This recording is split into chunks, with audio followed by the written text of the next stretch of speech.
আমরা এরই মধ্যে সুফল ভোগ করছি। দেশে বিশেষত দেশের দক্ষিণ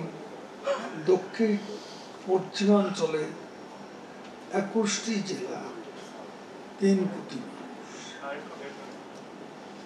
যান চলাচল শুরু হওয়ার পর থেকে এ পর্যন্ত 1,27,00,000 যানবাহন পারাপার হয়েছে।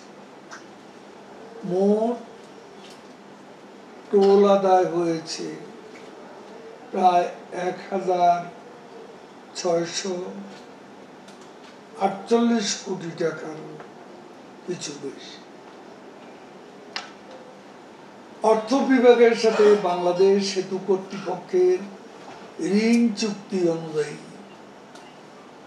6 কিস্তিতে অর্থ বিভাগকে 948 কোটি টাকা ইতোমধ্যে পরিশোধ করা হয়েছে।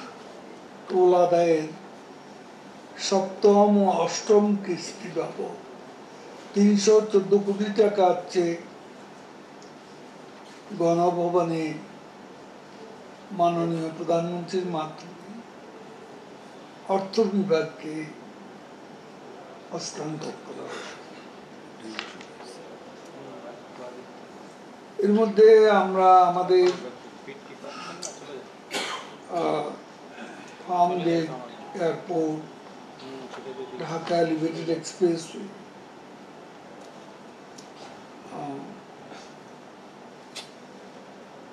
এর কাজ